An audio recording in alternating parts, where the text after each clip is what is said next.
चलिएगा, आइएगा शुरू करते हैं। दक्षिण भारत में कुछ राज्य तंत्र उभर के आए। इसी में दक्षिण भारत का इतिहास जो है कि आपको देखने को मिलेगा।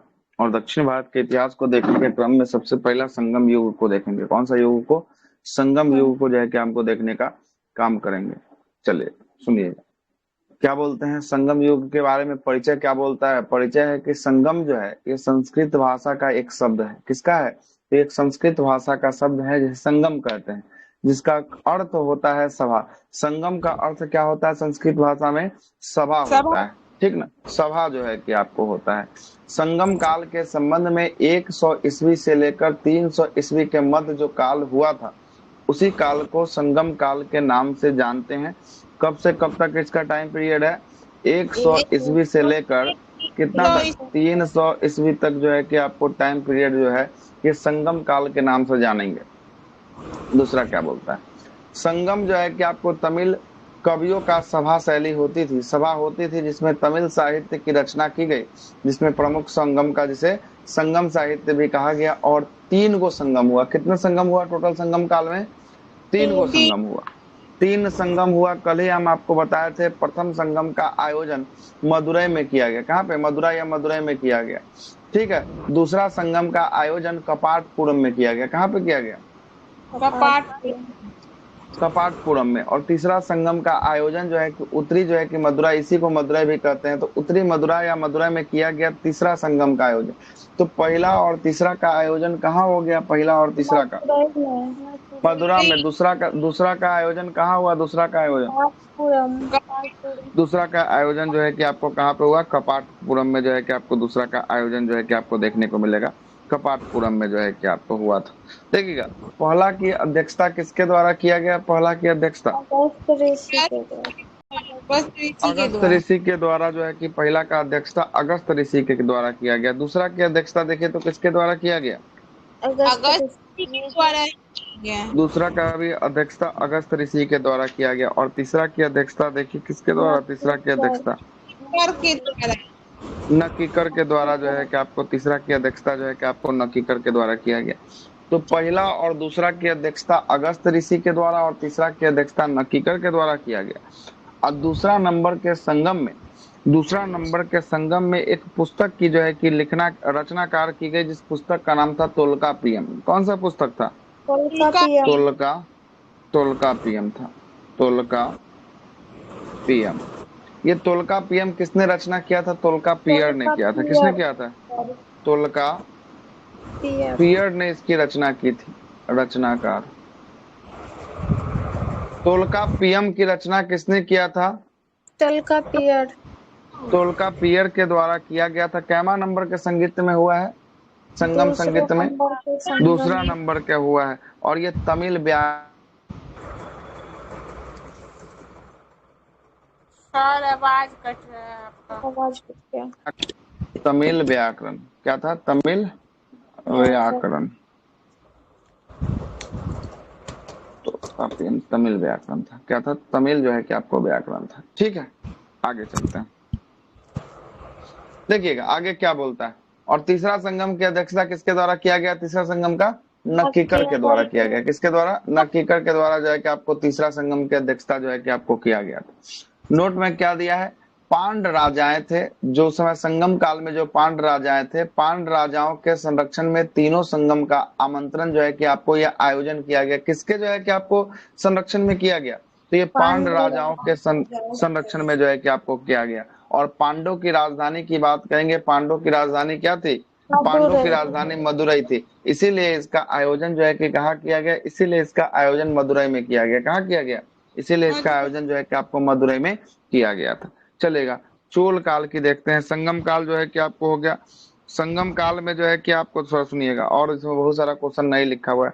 यहाँ जगह खाली है ना? लिखिए थोड़ा सा क्वेश्चन और मैं लिखवा देते पूरी हैं। तरह सर समुंदर में डूबा दूसरा था।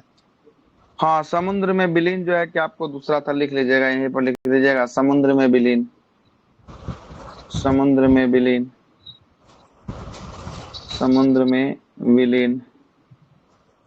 विलीन दूसरा नंबर का संगम था। क्या नंबर का? दूसरा नंबर का। जगह खाली है ना? जगह खाली है, लिखिए। अगल बगल में नहीं, जगह जगह को भरिए। पॉइंट मतलब क्या चीज बोलना चाह रहे थे? समुद्र में विलीन क्या है?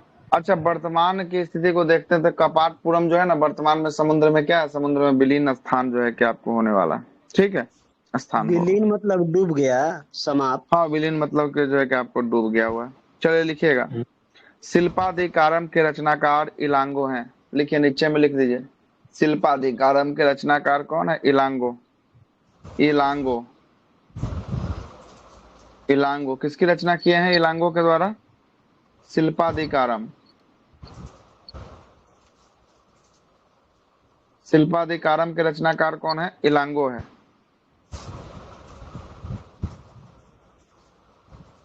ठीक है,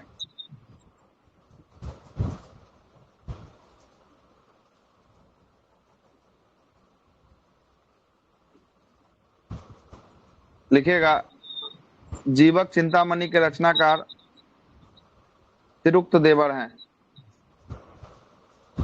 जीवक चिंतामणि, तिरुक्त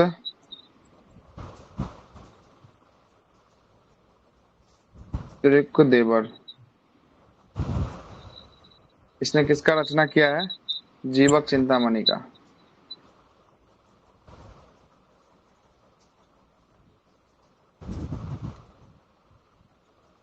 जीवक चिंतामणि का रचना किया है। ठीक है,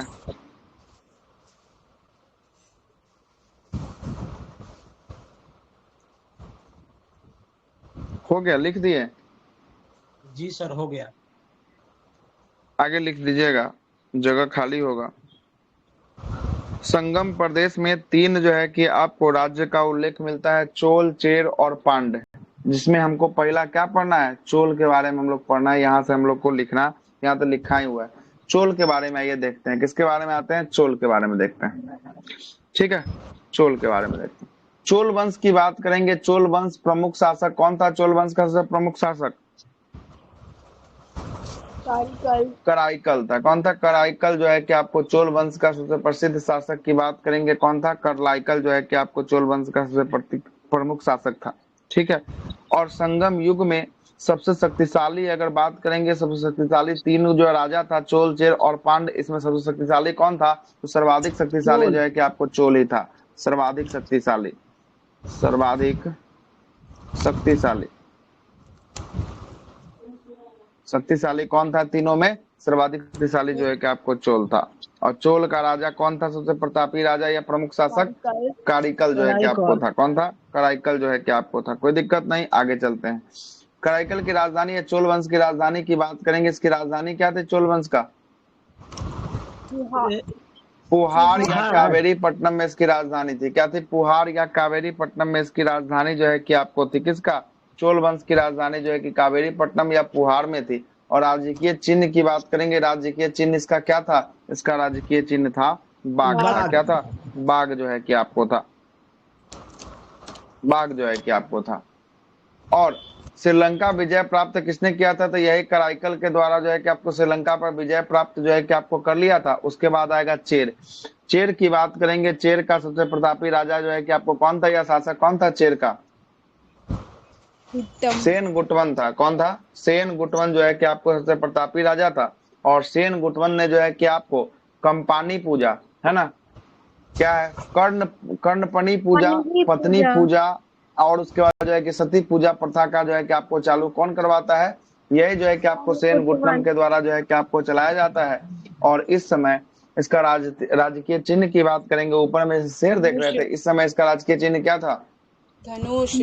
धनुष जो है कि आपको हो गया था। क्या हो गया था? धनुष जो है कि आपको हो गया था।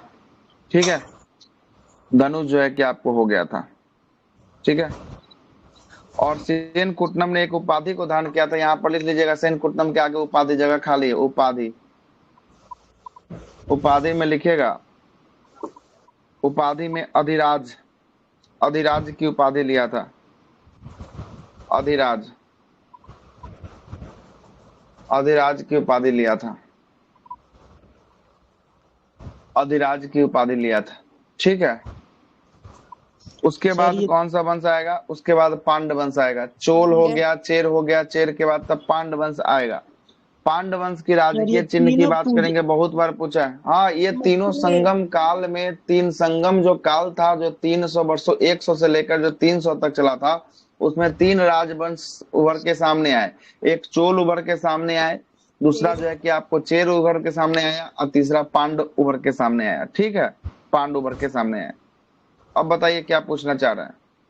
ये जो लिखे हैं पत्नी पूजा, सती पूजा, कर्ण, ये क्या लिखे हैं सर? तीनों एक ही मतलब होगा कि अलग अलग हाँ, है? ये तीनों जो है कि आपको अलग अलग है। ये तीनों इसी के द्वारा चालू करवाया गया, सेन गुटनम के द्वारा जो है कि आपको गुटवन के द्वारा चालू करवाया गया था। ठीक है, ठीक है सर, ठीक है, ठीक। चालू करवाया गया था। ठीक है,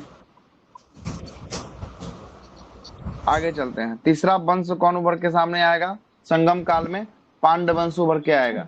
जैसे ऊपर में चोल का शेर था, चेर का धनुष था, और जो है कि पांड का क्या होगा राजकीय चिन्ह? पांड का राजकीय चिन्ह मछली। ये मछली मछली। जो है कि आपको होगा, क्या होगा? मछली होगा। इस वंश का उल्लेख जो है कि मेगास्थनीज के द्वारा भी किया गया है। तो मेगास्थनीज के द्वारा संगम काल में कौन सा वंश का उल्लेख किया गया है? पांड्य। पांड्य वंश। पांड वंश का जो है कि आपको उल्लेख किया गया है।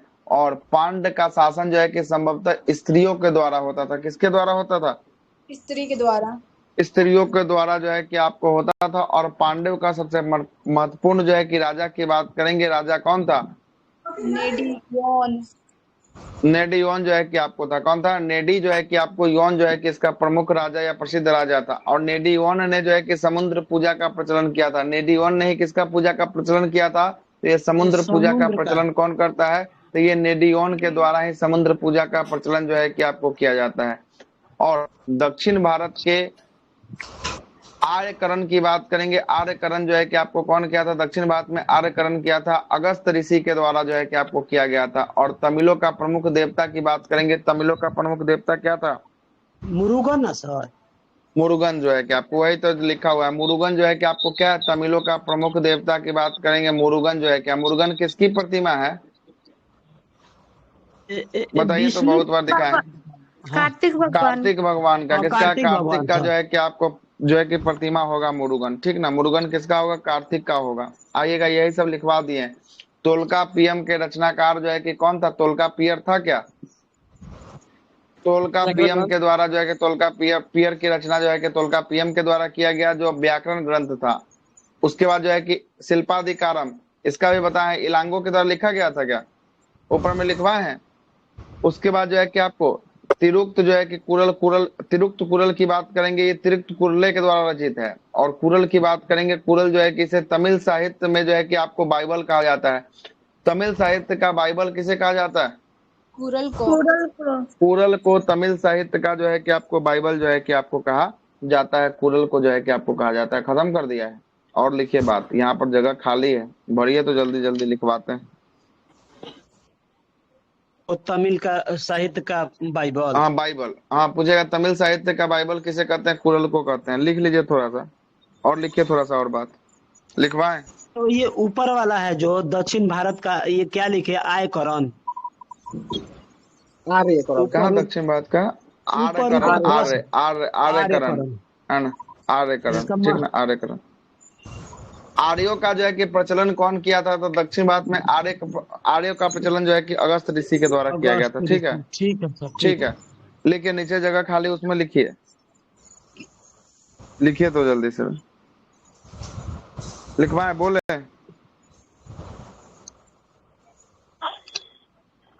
लिखिएगा, लिखिएगा। प्रमुख वर्ग, हेडिंग मारिएगा, प्रमुख वर्ग। वर्ग संगम काल में।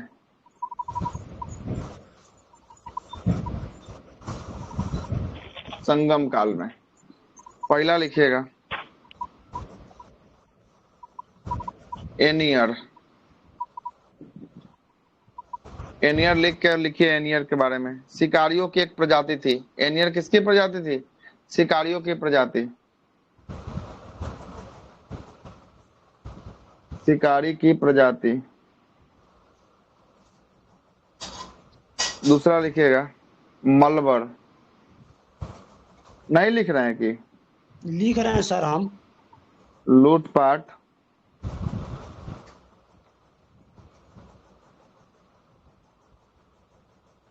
करने वाली प्रजाति।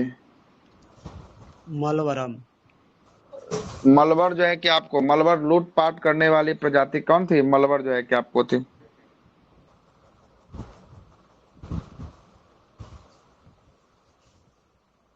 बेल्लार लिखिएगा, बेल्लार।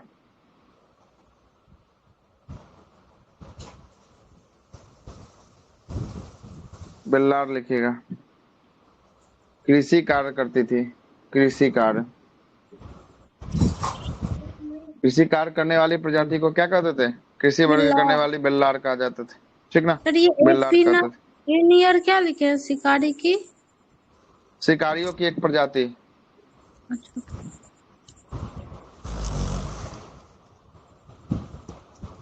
लिखिएगा।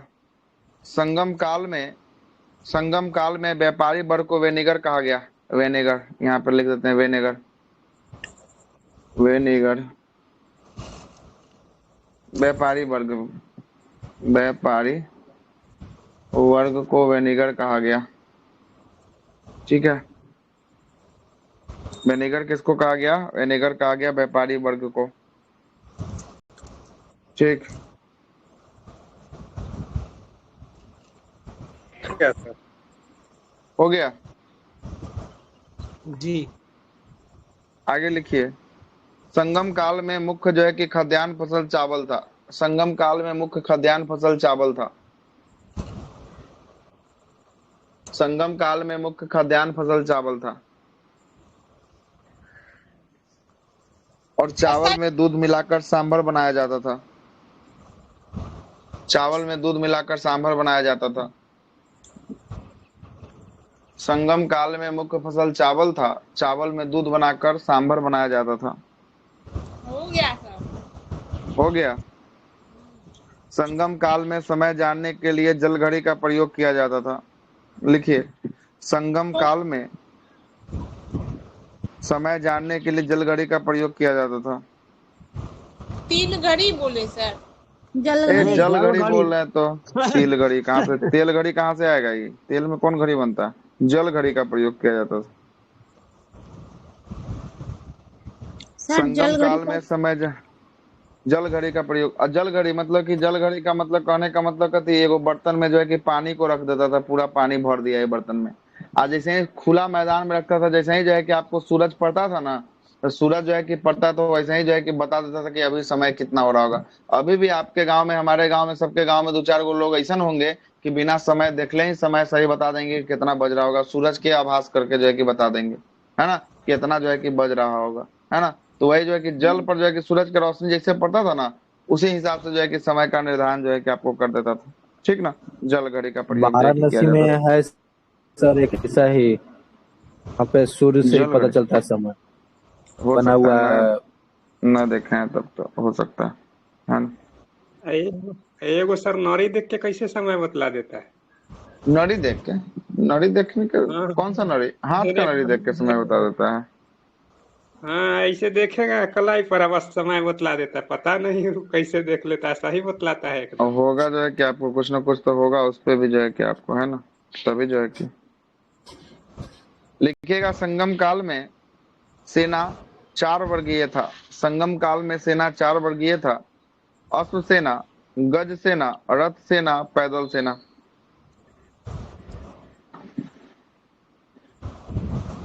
संगम काल में सेना 4 वर्गीय था। संगम काल में एगो फोन आ रहा, रुकिएगा। बतिया लीजिए तब लिख रहे हैं।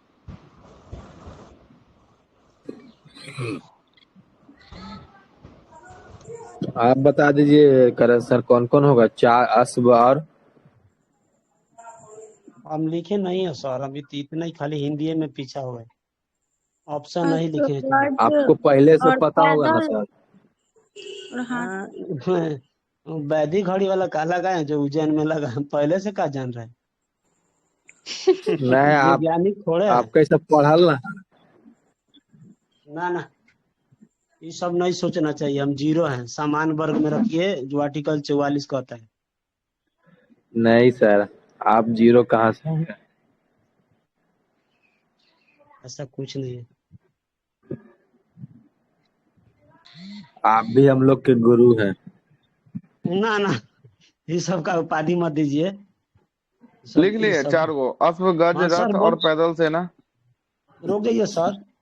अश्व अश्व सेना, गज। का सेना, रथ सेना और पैदल सेना, ये 4 गो था। तोता वाला जो था सर, वो मौर्य काल में था ना, जो सेना निकलता था, तोता लगता था, पैरट वाला। वहाँ भी शायद 4 प्रकार का सेना। अश्व सेना, गज सेना, पैदल सेना, रथ सेना, हो गया। सर मौर्य काल में भी था क्या सर 4 प्रकार की मौर्य काल सेना? में भी जो है कि आपको था, है ना, यही जी सर। टाइप का था चारों, है ना। आगे चलिएगा, हो गया, लिख दिए यहाँ तक। आगे चलते हैं, आगे और कुछ बात को लिखिएगा, सर आगे एक और बार कुछ बात को स्क्रॉल लिखिएगा। कीजिए ना। क्या स्क्रॉल कर दे बताइए, पेज कहाँ को कुछ लिख कहाँ रहा है। लिख रहे हैं? हम लिखे ही नहीं है, शुरू से 10 मिनट छूट गया तो क्लास कहाँ में। थे, तो यही ना नीचे जो संगम काल के नीचे जो पेज खाली है वहीं पर ना जो है कि बोल रहे हैं लिखने के लिए। अच्छा ठीक है। लिखिएगा, संगम काल में लोग कौओं को मानते थे, अतिथियों का आभास करा था। संगम काल में लोग कौओं को शुभ मानते थे, अतिथि का आने का आभास कराता था। अब यो देखते हैं ना, कौआ बोलता है तो बोलता है, कहते हैं कि हाँ अतिथि कोई आएगा लग रहा है घर में, है ना। संगम काल का ही था सर कौआ। क्या बोले, हाँ संगम काल का, है ना। रिलेशन को व्यक्ति नहीं सर। हम्म।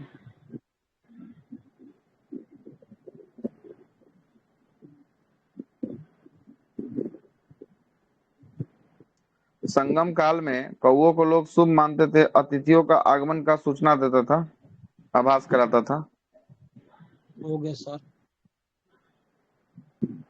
अगला लिखिएगा, अगला है कि संगम काल में किसान को बिल्लार, बिल्लार कहा जाता था। बिल्लार तो ऊपर लिखे किए हैं, कृषि कार्य करने वाले को लोग तो बिल्लार कहता था, अब बिल्लार के प्रमुखों को बिलर कहा जाता था, बिलर। बेलार के प्रमुख किसाने होंगे ना सर। हाँ किसान, किसान समूह को बिल्लार कहा गया, और किसान में भी जो किसान का प्रमुख होगा, जो उसका जो है कि आपको नेतृत्व करेगा, उसे बिल्लर कहेंगे, बिलर, बिलर। इसी में लिख लो सर कि हाँ नेतृत्व इसी में करेगा लिख, तो डीलर।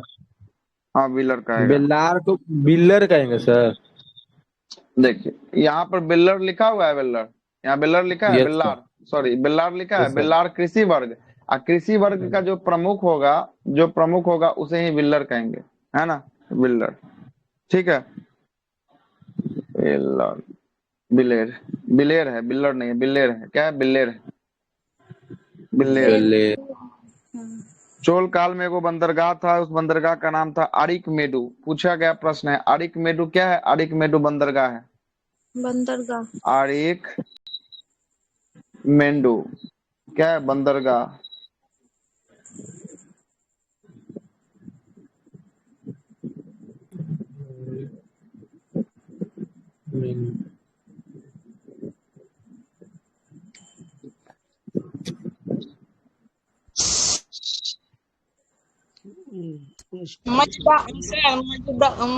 मजडौग गांव जितना भी कंपनी है ना सर, वो सर जितना भी ये है बंदरगाह, ये सब वही बनाता है।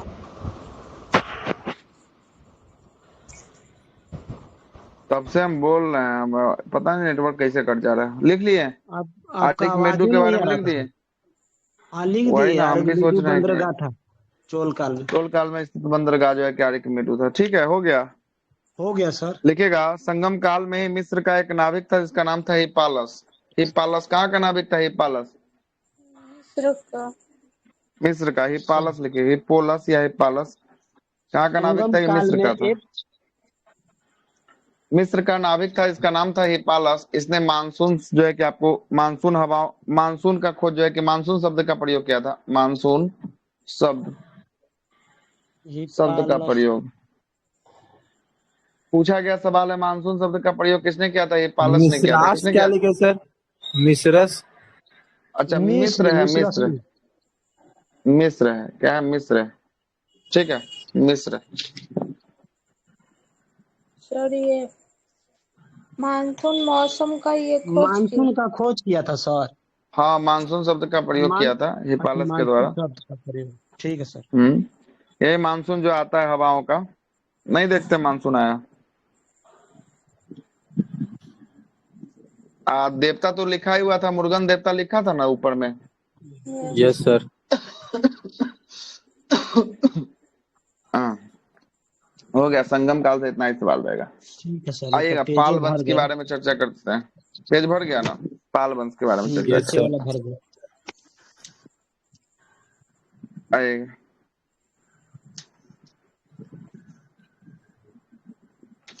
आइएगा, पाल वंश की बात कर लेते हैं। पाल वंश कुटिनी की और बात गौड़िका करेंगे। इसी में थी कि गुप्त काल में थी, पता नहीं उल्टा का। किसका बोल रहा है? एक कुटनी एक गौड़िका थी ना, जो व्यापार करती थी या वैसे भी थी, क्या बोला जाता है उसको, ध्यान पे नहीं आ रहा सर।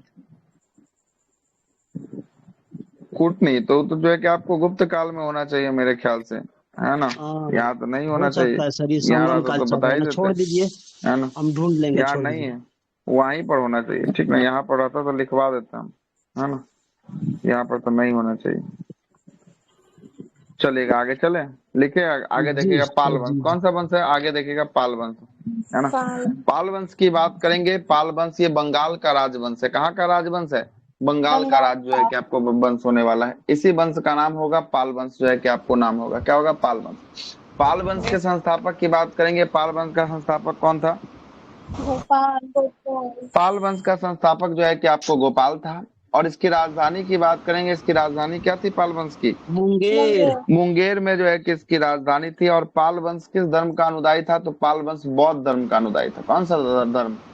बौद्ध बौद्ध धर्म धर्म का। हाँ, बौद्ध धर्म का अनुदायी जो है कि आपको पाल वंश था। नहीं ठीक है। मानते। पाल वंश नहीं मानते थे, मतलब मानते थे बौद्ध धर्म को।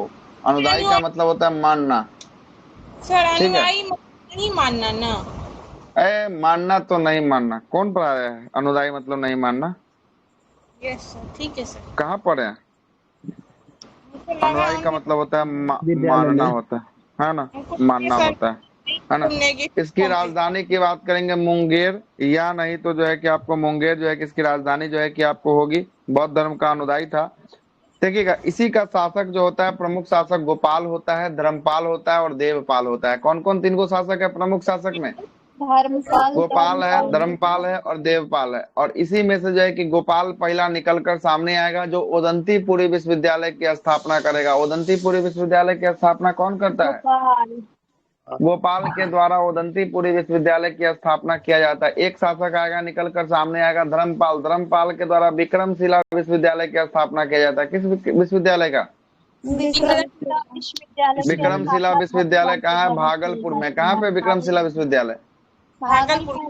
भागलपुर में। और ये जो है कि आपको बौद्ध धर्म के किस शाखा से होने वाला है? विक्रमशिला महायान शाखा से जो है कि आपको होगा। किस शाखा से होगा? महायान शाखा से जो है कि आपको होगा। ठीक है, आगे चलते हैं। उदनपुरी सोमपुर कहाँ महाविहार बताए की थे? बात करेंगे। उदनपुरी कहाँ है? मुंगेर। नालंदा में है। उदंतीपुरी नालंदा विश्वविद्यालय। उदंतपुरी जो है कि नालंदा राजगीर में होगा, है ना। आगे देखिएगा, अगला है कि सोमपुर महाविहार की बात करेंगे। इसको किसने बनवाया था? सोमपुर महाविहार को सोमपुर धर्मपाल। महाविहार। ये धर्मपाल। धर्मपाल के द्वारा जो है कि आपको सोमपुर महाविहार, जो वर्तमान में देखिएगा कहाँ देखने को मिलेगा? ये बांग्लादेश में देखने को मिलेगा। कहाँ पे है? बांग्लादेश में। बांग्लादेश में जो है कि इसका निर्माण करवाया है। वर्तमान की स्थिति में जो है कि आपको देखिएगा, है ना। किसने निर्माण करवाया है? कौन शासक है? धर्मपाल है। कौन है? धर्मपाल। धर्मपाल। चलेगा। देवपाल ने नालंदा में बौद्ध जो है कि बिहार बनाने का जो है कि आपको जावा के शासक शैलेंद्र वंशीय जो है कि आपको शासक किसको? बाल पुत्र देव को कितना गांव दान में दिया था? 5 गाँव। 5 को गांव जो है कि आपको दान में दिया है। किसको दिया है? कौन शासक को दिया है? धर्मपाल। जावा। जावा के शैलेंद्र वंशी। शासक है जावा के शैलेंद्र वंशीय शासक, जिसका नाम है क्या? बालपुत्र बाल देव पुत्र देव। को। क्या है? बाल बालपुत्र पुत्र देव। देव को जो है कि देवपाल ने कहाँ पर दिया है? 5 को गांव दान में। नालंदा में। नालंदा में 5 को गांव जो है कि आपको दान में दिया है। कोई दिक्कत? नहीं और सर। पाल वंश का अंतिम शासक की बात करेंगे। अंतिम शासक कौन था? मदनपाल। मदन पाल जो है कि पाल वंश का जो है कि अंतिम शासक जो है कि आपको मदन पाल था। बहुत ही कम दिया, और लिखिए इसमें करके लिखिए। बोले लिखिए सर। कहीं पे होगा ना खाली, ऊपर नीचे कहीं पे घुसाइए ना इसको। जगह तो इतना ऊपर सारा खाली, कहीं पे तो लिख लीजिएगा। ऊपरों में तो खाली है, एक आध जगह खाली है। और ऊपर में कहाँ लिखना खाली जगह है? पड़ेगा ये सर। सब का है? ये सब का जगह खाली? ये सब जगह ना खाली है ये सब। नहीं सर, लिखिए कॉपी तो ये ले। सब जगह मिलाइए, लिखिए, लिखिएगा। धर्मपाल, धर्मपाल,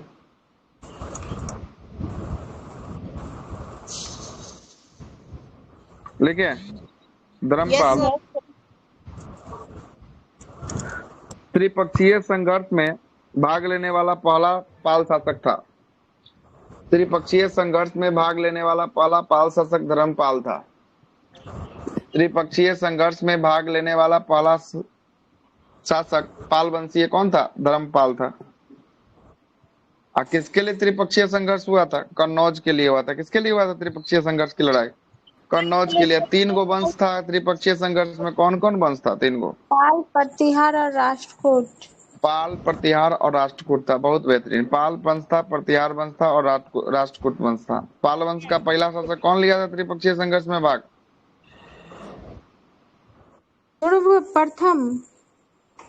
हम पाल वंश का पूछ रहे हैं तो आप बता रहे हैं किसी और का। अच्छा, सर पाल वंश का धर्मपाल, सॉरी। धर्मपाल के द्वारा जो है कि आपको लिया गया था, है ना? धर्मपाल के। राष्ट्रकूट का ध्रुव प्रथम था। किसका था?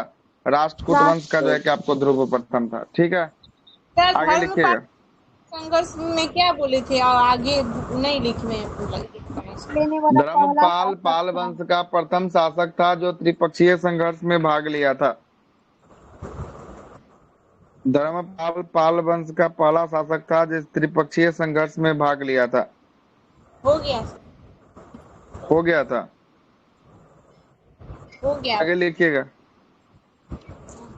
राष्ट्रकूट का ध्रुव प्रतिहार प्रथम था। राष्ट्रकूट जब पढ़ा रहे थे तभी जो है कि हम आपको बता दिए थे। बताए हैं सर, याद है, लेकिन हम पूछ रहे प्रतिहार वंश का याद है क्या कोई शासक का अच्छा, जो प्रमुख था? प्रतिहार का ये जो है कि आपको वस्त्र राज्य था। क्या था? वस्त्र राज्य था, अच्छा ठीक है है सर, ना? हो गया सर। वस्त्र राज्य लिख लीजिएगा। प्रतिहार का कौन था? वस्त्र राज्य था, वस्त्र राज्य था। लिख लिए? लिख देते तीनों। प्रतिहार का वस्त्र राज,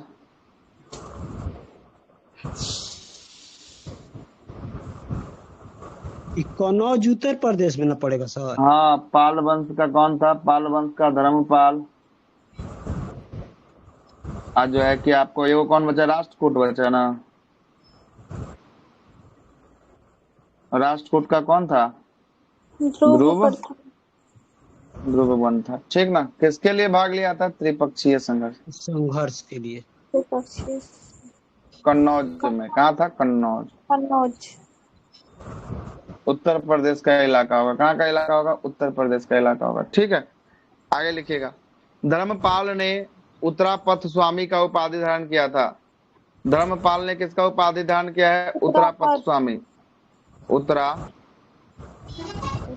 पद स्वामी। स्वामी। उत्तरापथ स्वामी का उपाधि कौन धारण किया है? धर्मपाल। धर्मपाल ने जो है कि आपको धारण किया है।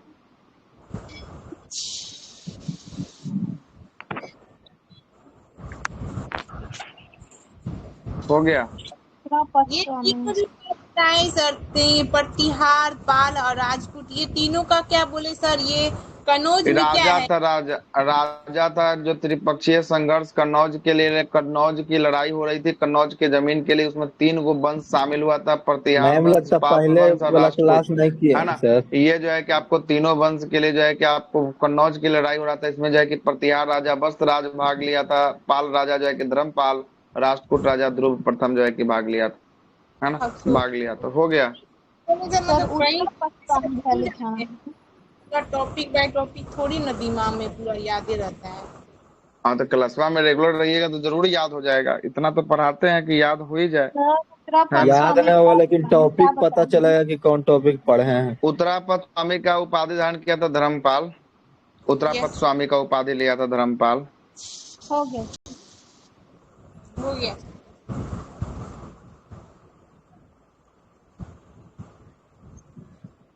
हो गया। हो गया, ये पाल वंश भी समाप्त हो गया। आगे आएगा सेन वंश। कौन सा वंश है? सेन सेन वंश। आइए सेन वंश की बात करेंगे। सेन वंश के संस्थापक कौन थे? सामंत सेन सामंत सेन थे। इसकी राजधानी की बात करेंगे। सेन वंश की राजधानी क्या थी? नदिया नदिया या लखनऊती कर दीजिए। लखनऊती भी कर दीजिए, बगल में लिख दीजिए ब्रैकेट में लखनऊती। लखनऊती लिखिए बगल में ब्रैकेट में। हो गया लखनऊती। बंगाल में पड़ेगा सर नदिया लखनऊती। हाँ, ये बंगाल में जो है कि आपको ये सेन वंश भी कहाँ का था? बंगाले का वंश था, है ना। लखनऊती या नदिया जो है कि बंगाल में, है ना। ठीक है सर, हो गया। हो गया, आगे चलते हैं। दान सागर एवं अद्भुत सागर की रचना जो है कि किसने किया था? तो बल्लाल सेन के द्वारा किया गया था।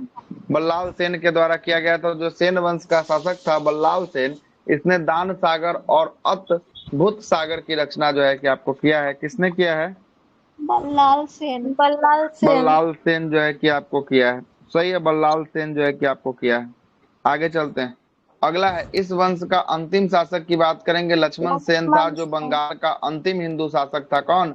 लक्ष्मण सेन था। कौन था? लक्ष्मण सेन जो है कि आपको था। और गीत गोविंद इसी के शासन काल में जो है कि आपको जयदेव रहा करते थे। जयदेव की रचना क्या है? जयदेव की रचना गीत गोविंद है। क्या है जयदेव की रचना? गीत गोविंद किसने जो है कि आपको, सॉरी, गीत गोविंद की रचना किसने किया था? तो जयदेव के द्वारा जो है कि आपको किया गया था, जो इसी के शासन काल में रहा करता था। और सबसे पहले हिंदी में अभिलेखों का निर्माण जो है कि इसी के शासन काल में जो है कि आपको हुआ था। इसमें भी जोड़िए, बहुत सारा बातों को जोड़िए, इसमें जगह खाली होगा, जोड़िए। बोलिए ना सर। पहले हिंदी का अभिलेख। हाँ हाँ, जयदेव के शासन काल, जयदेव के द्वारा किया गया। लिखिएगा। बोलिए सर। हो गया, यहाँ तक तो हो गया। आगे लिखिएगा। बोलते हैं, सुनिएगा, आगे बोलते हैं। सेन वंश का प्रथम स्वतंत्र शासक विजय सेन था। सेन वंश का प्रथम स्वतंत्र शासक विजय सेन था, जो शैव धर्म का अनुयायी था। जो किसको मानता था? शैव धर्म को मानता था।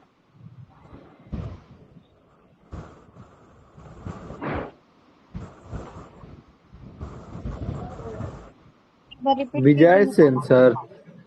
हाँ, विजय सेन। सेन वंश का प्रथम स्वतंत्र शासक विजय सेन था, जो शैव धर्म को मानता था या अनुयायी था। हो गया।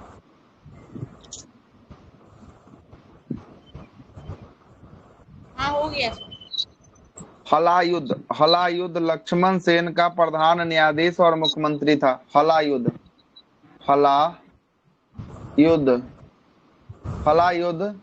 लक्ष्मण सेन का प्रधानमंत्री एवं प्रधान न्यायाधीश एवं जो है कि मुख्यमंत्री था। हलायुद्ध लक्ष्मण सेन का प्रधानमंत्री। हलायुद्ध लिखे हुए हैं। हलायुद्ध जो है कि आपको लक्ष्मण सेन का प्रधान न्यायाधीश एवं मुख्यमंत्री था। प्रधान न्यायाधीश एवं मुख्यमंत्री था हलायुद्ध।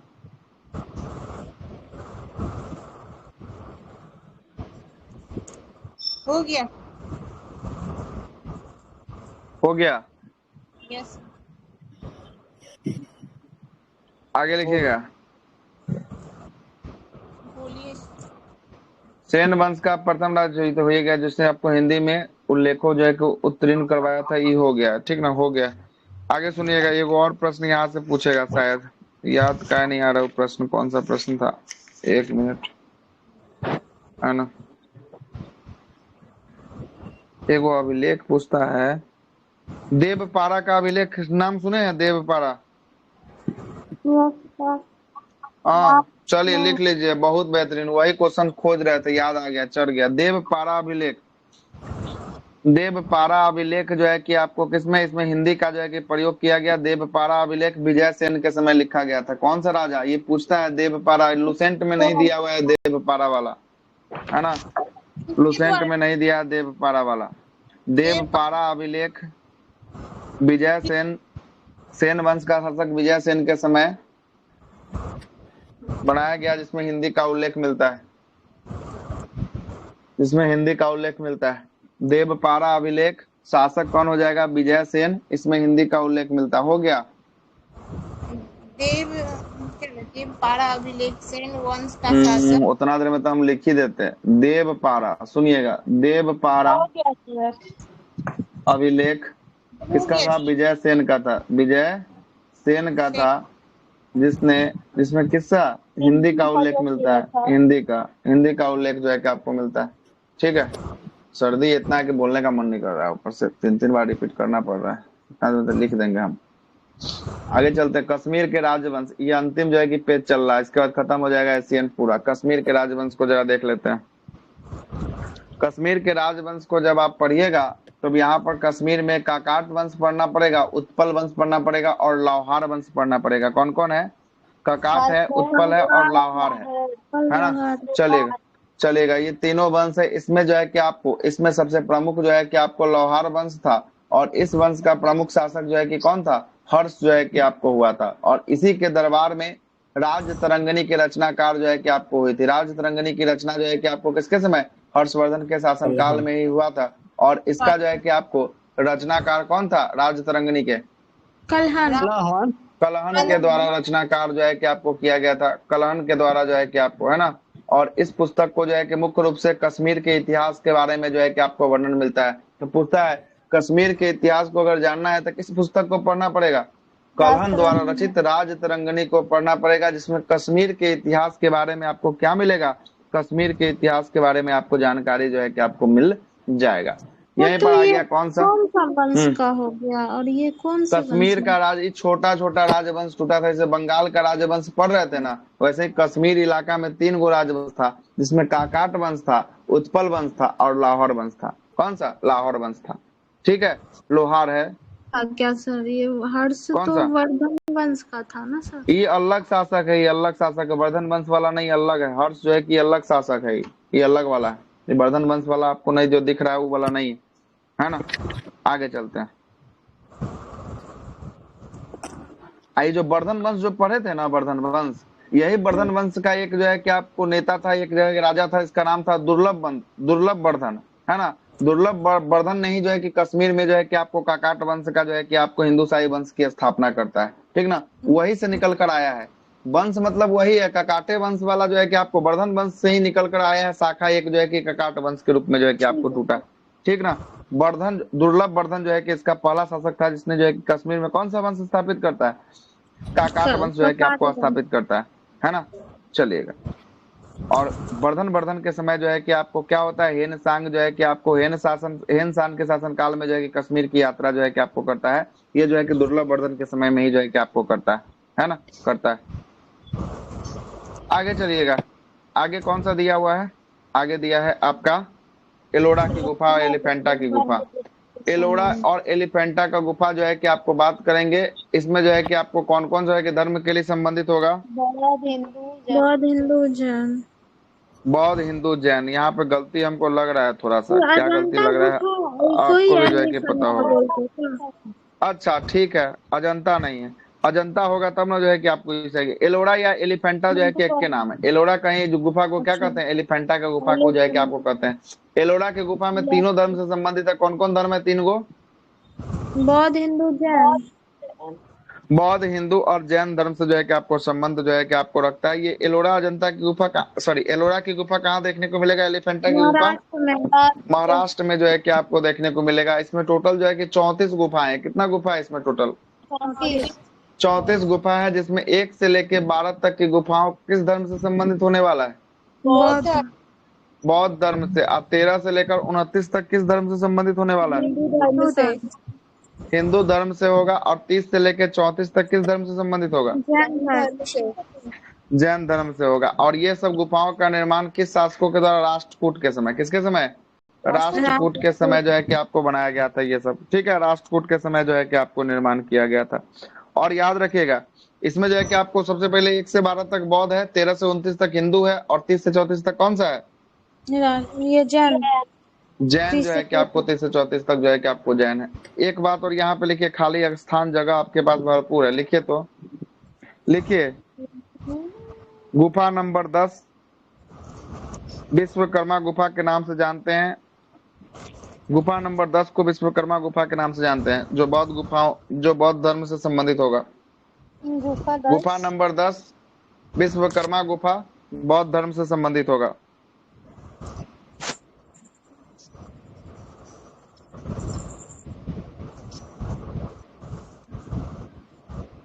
सर एक बार रिपीट हो गया।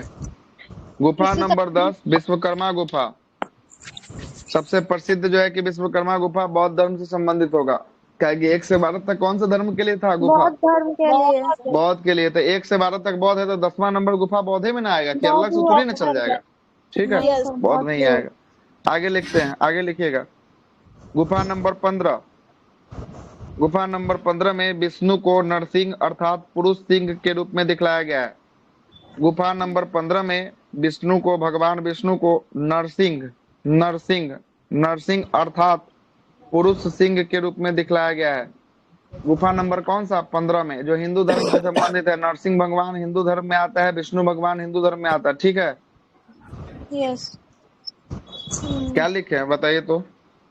गुफा नंबर 15 में मतलब हिंदू धर्म से संबंधित नरसिंह भगवान का मतलब। हाँ, विष्णु को नरसिंह अर्थात पुरुष सिंह के रूप में दिखलाया गया। मतलब नहीं लिख रहे हैं, मतलब इसका मतलब सीधे हम बोल रहे हैं, छोड़ दे रहे हैं आप नहीं। लोग। नहीं सर, लिख रहे सर 15वां गुफा विष्णु भगवान को नरसिंह के रूप से दर्शाया गया है। नरसिंह अर्थात पुरुष सिंह के रूप में दर्शाया गया, पुरुष सिंह के रूप में दर्शाया गया। पहला गुफा ठीक, सर। पहला, आप देखिए पहला याद है, हम बोले 15 ही बोल रहे हैं पहला, है ना? नहीं सर, हम नहीं थे। कैसे काम चलेगा? 15वां 15 नंबर गुफा के बारे में बोल रहे हैं। अच्छा ठीक है 10वां सर। गुफा विश्वकर्मा गुफा बौद्ध धर्म से संबंधित। 10वां नंबर जो है गुफा है विश्वकर्मा गुफा है। 15वां गुफा विष्णु को नरसिंह अवतार पुरुष 10वां गुफा विश्वकर्मा है सर। हाँ, विश्वकर्मा गुफा बौद्ध धर्म से संबंधित होगा। सर लेकिन अब कितना गुफा बचता है सर? इसमें अभी पूरा है, उसमें जो है कि आपको ना 6 गो गुफा शेष बचा हुआ है। किसमें अजंता बताइए? वाला किसमें? अजंता वाला में 6 गो शेष बचा हुआ है, जिसमें गुफा नंबर 16, गुफा नंबर 17 गुप्तकालीन गुफा था, जिसमें 16 में मरणासन राजकुमारी या 17 में चित्राश्रय की जो है कि आपको लिए दर्शाया गया था। ठीक है, अजंता की गुफा टोटल 29 गो है सर। हाँ, अजंता में टोटल 29 जो है कि आपको सलचित्र गुफाएं। आगे लिखिएगा, एक और लाइन लिखिएगा, 29 और एलोरा में 34। एक और पॉइंट लिखिए, एक और पॉइंट लिखिए। एलोरा गुफा का सर्वप्रथम उल्लेख फ्रांसीसी यात्री थेनवेट ने 17वीं शताब्दी में किया था। थीनीवेट, नीचे से लिखा हुआ है सर, एलोरा गुफा सर्वप्रथम फ्रांसीसी यात्री ग्रेवियन ने किया अच्छा था। लिखा हुआ है। हाँ, ट्रेवियन जो है कि आपको थीनीवेट इसी को कहा जाता है। ठीक है सर। थीबीनेट ने 17वीं शताब्दी में, यहाँ पे लिख दीजिए 17वीं शताब्दी में जो है कि आपको किया। ठीक है, हो गया। चलिए इतना ही जो है कि इसमें लिखना था। थेबियट फ्रांसीसी यात्री था। थेबियट या थ्रेबियन, ये दोनों में से कोई नाम देगा। ठीक है, आगे चलते हैं। आगे देखिएगा, कल्याणी का चालुक्य। कल्याणी के जो है कि आपको कल्याणी के चालुक्य वंश की बात करेंगे। इसके संस्थापक कौन? तैलव द्वितीय जो है कि आपको, तो इसकी राजधानी की बात करेंगे। इसकी राजधानी कहाँ? मान्यखेट जो है या कल्याणी इसकी राजधानी रहती है। और राष्ट्रकूट को पराजित कर कल्याणी के चालुक्य वंश की स्थापना किया जाता है। राष्ट्रकूट को पराजित करने के बाद जो है कि किस वंश की स्थापना होती है? कल्याणी के चालुक्य की स्थापना जो है कि आपको होती है। और इस वंश का प्रतापी शासक की बात करेंगे, कौन था? विक्रमादित्य जो है कि आपको छठा था। छठा कौन था? विक्रमादित्य छठा। और मिताक्षरा जो है कि हिंदू विधि ग्रंथ है। इसकी रचना किसने किया था? मिताक्षरा, विज्ञानेश्वर। और विज्ञानेश्वर किसके दरबार में रहा करते थे? तो यही कल्याणी के चालुक्य वंश के दरबार में रहा करते थे। चोल वंश की बात करेंगे। चोल वंश का संस्थापक कौन? चोल वंश का संस्थापक जो है कि आपको विजयालय जो है कि आपको होगा। इसकी राजधानी कहाँ होगी चोल वंश की? तंजौर में जो है कि इसकी राजधानी जो है कि आपको होगी, तंजौर में जो है कि आपको होगी। और इसी का राजा होगा राजराज प्रथम। कौन होगा राजा? राज जो है कि आपको प्रथम जो है कि आपको होगा। सुनिएगा, वो चोल अलग था, ये चोल अलग है सर। नहीं उसी के है, वहां पे शॉर्ट लिख दिया था, यहाँ थोड़ा उसका डिस्क्राइब कर दिया और कुछ नहीं है ना। वहीं पर थोड़ा सा डिस्क्राइब करना चाहिए था इसको, यहाँ पर जाके किया। तंजौर में राज राजेश्वर का मंदिर का निर्माण जो है कि शिव जी का मंदिर का निर्माण किसने करवाया था? राज प्रथम के द्वारा जो है कि आपको करवाया गया था।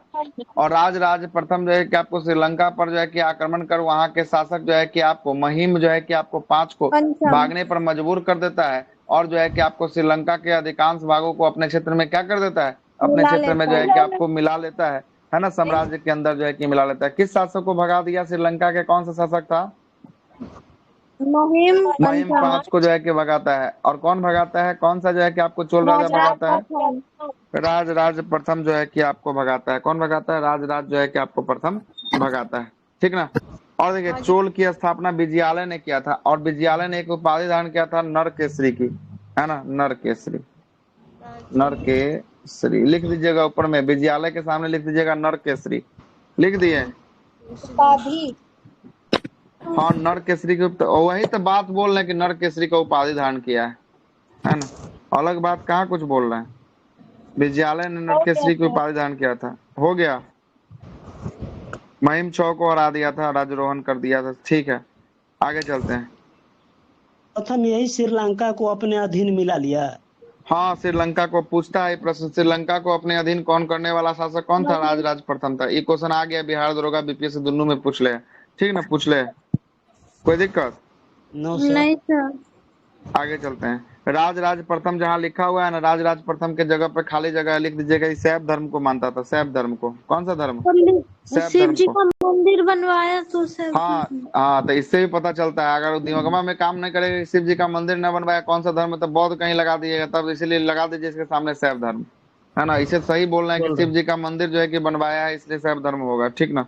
इसके आधार पे भी जो है कि आपको होगा। और इसी ने जो है कि राजेश्वर का जो है कि आपको मंदिर जो है, जिसे बृहदेश्वर का मंदिर कहा जाता है, उसका निर्माण जो है कि आपको करवाया गया था, है ना। और उसके बाद जो है कि कौन है? राजेश्वर हाँ बृहदेश्वर मंदिर। हाँ, बृहदेश्वर मंदिर इसी को कहेंगे, ठीक ना, इसी को कहेंगे। इसके बाद कौन आएगा? राजेंद्र प्रथम आएगा। कौन आएगा? राज प्रथम के बाद राजेंद्र प्रथम आएगा। राजेंद्र प्रथम जो है कि आपको चोल वंश का सबसे जो है कि आपको क्या था, सबसे प्रतापी शासक कौन था? राजेंद्र प्रथम था। कौन था? राजेंद्र प्रथम जो है कि आपको था, चलेगा। राजेंद्र प्रथम ने पाल वंश का शासक महिपाल को हराकर, है ना, कौन सा उपाधि को धारण किया था? चोल की उपाधि धारण की। गंगोई चोल की उपाधि धोए के आपको धारण किया था। गंगोई चोल की उपाधि धारण किया था कौन? राजेंद्र प्रथम। राजेंद्र प्रथम, सॉरी सर। राजेंद्र प्रथम ने जो है कि आपको धारण किया था। किसको हराकर धारण किया था? ये महिपाल को हरा कर। पाल वंश के महिपाल, शासक पाल महिपाल वंश को का जो है कि शासक हराकर जो है कि महिपाल आपको को। धारण किया था, ठीक ना। आगे चलते हैं। इसने अपनी राजधानी जो है कि आपको कहाँ बनाया था? गंगकोंड चोलपुरम में जो है कि आपको बनाया था। हाँ, गंगकोंड चोलपुरम में अपनी राजधानी को जो है कि आपको बसाया था, ठीक ना। सुनिएगा क्या होता है। यह बंगाल का पाल वंशीय शासक महिपाल को जब हरा देता है, तो हराने के बाद राजेंद्र प्रथम जो है कि गंगोई कोंड चोलपुरम गंगई जो है कि आपको कोंड चोल की उपाधि धारण करता है, और अपनी राजधानी जो है कि आपको गंगकोंड चोलपुरम को जो है कि आपको निकट, है ना, बना देता है, और तालाब का निर्माण करवाता है, वहीं पर जो है कि बनाता है। और यहाँ पर जो है कि आपको क्या है, चोल गंगा नामक एक तालाब बनाता है। कौन सा गंगा? चोल गंगा। चोल गंगा। इसका नाम क्या है? चोल जो है कि वंश है, इसमें गंगा के पानी ले आकर बंगाल से इसमें जो है कि मिलाता है। अब मिलाने के बाद जो है कि ये राजधानी जो है कि अब चोल गंगा के नाम से जो है कि तालाब का नाम रखता है, ठीक है। और इस वंश का अंतिम शासक की बात करेंगे, कौन हो जाएगा? राजेंद्र तृतीय। राजेंद्र तृतीय जो है कि आपको हो जाएगा। कौन हो जाएगा? राजेंद्र तृतीय जो है कि आपको हो जाएगा। बहुत कम में दिखा हुआ है, लिखिए थोड़ा सा और लिखिएगा। जगह है खाली कि नहीं है? हाँ सर, है सर, लास्ट वाला पेज में है। लिखिए, जगह खाली है तो छोटा छोटा करके लिखिए, थोड़ा सा बात खत्म हो गया। इसको भी पढ़ देते हैं एक बार। प्रशासन की बात करेंगे, नटराज की मूर्ति शिव जी का, और स्थानीय स्वशासन का विकास जो है कि व्यापार सभा नगरम का टैक्स जो है कि 1/3 था। आगे चलिए, लिखिएगा और बात लिखिए, लिखिएगा। कहाँ लिखे सर? राजेंद्र द्वितीय प्रकेसरी की उपाधि धारण किया था। राजेंद्र द्वितीय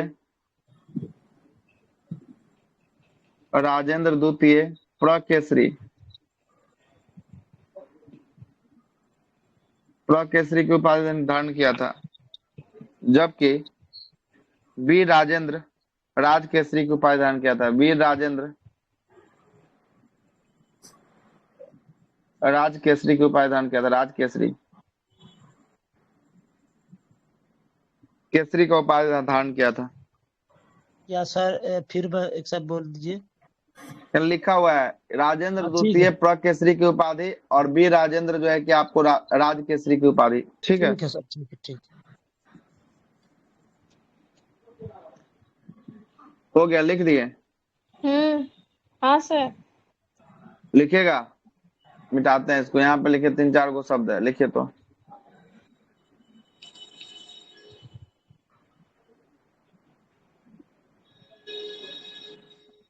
बोलिए ठीक है, सर। चोल काल में भूमि का प्रकार हेडिंग डाल दीजिएगा। चोल काल में भूमि का प्रकार सबसे पहला जो है कि आपको होगा बिल्लन। बिल्लन जो है कि आपको बगाई, वेलन बगाई। वेलन बगाई की बात करेंगे, ये गैर ब्राह्मणों की किसान स्वामी की भूमि थी। बेलन बगाई गैर ब्राह्मण किसान स्वामी की भूमि बेलन बगाई कहलाई। गैर ब्राह्मण किसान स्वामी की भूमि बेलन बगाई कहलाई। दूसरा नंबर का होगा गैर ब्राह्मण ब्रह्म जो क्या है कि बोले सर? आपको दे, फिर से बोल देते हैं, गैर ब्राह्मण किसान स्वामी की भूमि। ब्रह्मदेव की बात करेंगे, ब्राह्मणों को उपहार में दी गई भूमि। ब्रह्मदेव की बात करेंगे, ब्राह्मणों को उपहार में दी गई भूमि। ब्रह्मदेव की बात करेंगे, ब्राह्मणों को उपहार में दी गई भूमि। साला भोग की बात करेंगे, साला भोग क्या था? साला भोग जो है कि आपको था विद्यालय के रख रखाव के लिए जो भूमि दिया जाता था उसे ही साला भोग कहा जाता था। विद्यालय के रख रखाव के लिए जो भूमि दिया जाता था साला भोग कहलाता था। बहुत। चौथा, इसीलिए बोले हैं कि नहीं है तो एक अलग पेज ले लीजिएगा। देवदान की बात करेंगे, देवदान। देवदान को जो है कि मंदिरों को उपहार में दी गई भूमि, मंदिरों को उपहार में दी गई भूमि देवदान कहलाता था। मंदिरों को उपहार में दी गई भूमि देवदान कहलाता था। और एक और बच गया पांचवा। पांचवा है पल्ली चंदनम। पल्ली देवदान सर किसको दिया जाता था सर, दान ही देवदान? कर रहा है ना सर? हाँ, ये सब दान में देने वाली भूमि। किसके बारे में बताया, फिर से बोलिए। देवदान के बारे देवदान, में। जी। देवदान को मंदिरों को उपहार में दी गई भूमि, मंदिरों को उपहार में दी गई भूमि देवदान। मंदिरों में दान भूमि को ही देवदान कहते थे। हाँ, मंदिरों में दान या उपहार में दी गई भूमि, ठीक ना, देवदान ठीक है कहलाता सर, है। हो गया। एक और और है। पल्ली जो है कि चंदनम। पल्ली चंदनम जो है कि जैन संस्थानों में दान में दी गई भूमि, जैन धर्म के लिए दान में दी गई भूमि पल्ली चंदनम कहलाया। पल्ली चंदनम। पल्ली चंदनम कहलाया किसमें? जैन संस्थानों में दान जैन में दी गई भूमि, जैन है ना, धर्म। जैन धर्म को दान में दी गई भूमि पल्ली चंदनम कहलाया। हो आगे गया लिखिए, सर। औरो लिखिए, औरो। ब्राह्मणों को दी गई कर मुक्त भूमि चतुर्वेदी मंगलम कहलाया। ब्राह्मणों को योगाभार हो गया सर, हम लोग कर लिखेंगे। मुक्त भूमि, टैक्स मुक्त भूमि चतुर्वेदी मंगलम कहलाया। करमुक्त। ब्राह्मणों को कर मुक्त भूमि चतुर्वेदी मंगलम।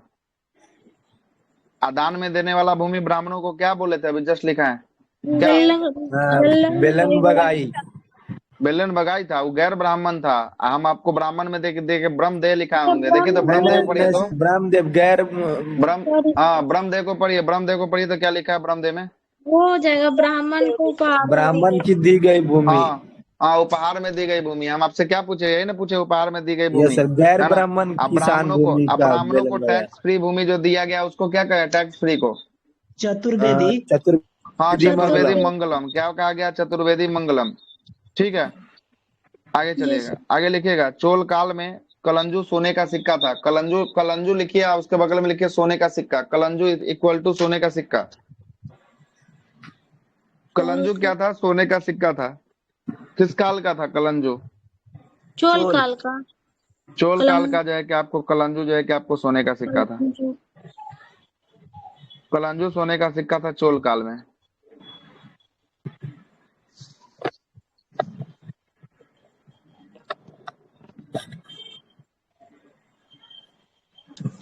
आगे लिखिए, और चोल काल में भाग लेने वाले उच्च पदाधिकारियों को पेरेंद्रुम कहा जाता था। पेरुंद्रम लिख देते हैं, तो कहिए क्या बोल रहा है। चोल काल में चोल काल में भाग लेने वाले उच्च पदाधिकारियों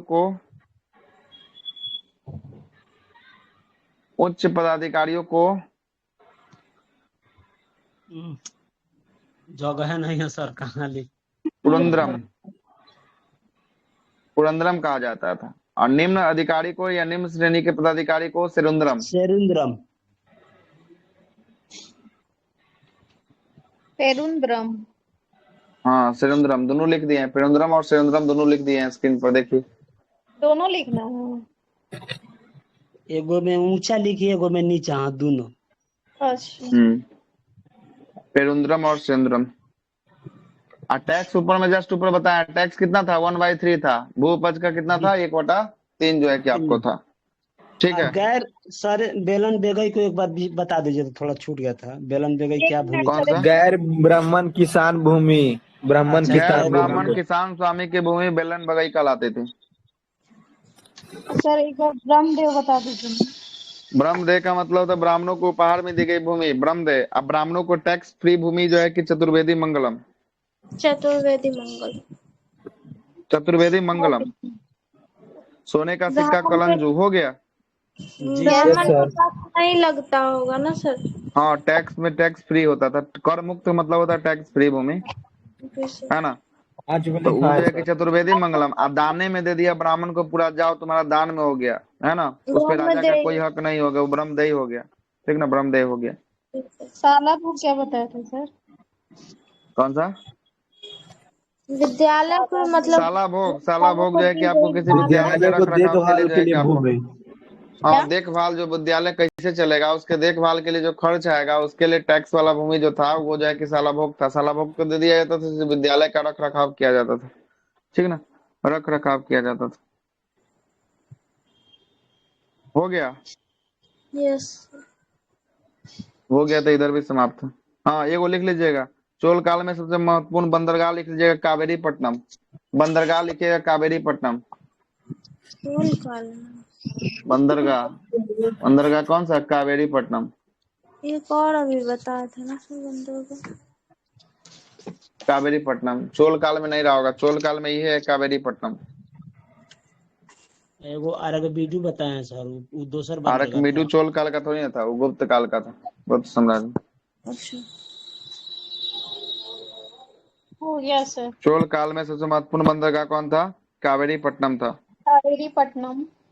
हाँ कावेरी पट्टनम था। हो गया, लगभग क्वेश्चन बन जाएगा इतना से। चलिए पूरा का पूरा एशियंट क्या होता है, एशियंट आपका समाप्त जो है कि आपको होता है ना। पूरा का पूरा एशियंट आपका क्या होता है, समाप्त होता है। परसों से, कल तो नहीं होगा, कल तो नोट्स बनाएंगे। आज से ही देखते हैं, मन तबियत ठीक रहेगा तो आज से ही बनाना शुरू कर देंगे। लुसेंट क्लास नहीं होगी, रात्रि 8 बजे डायरेक्ट मिलेंगे। किसके साथ? एसपीडी के साथ मिलेंगे। ठीक है, एसपीडी के साथ जो है कि मिलेंगे डायरेक्ट 8 बजे रात में। ठीक है।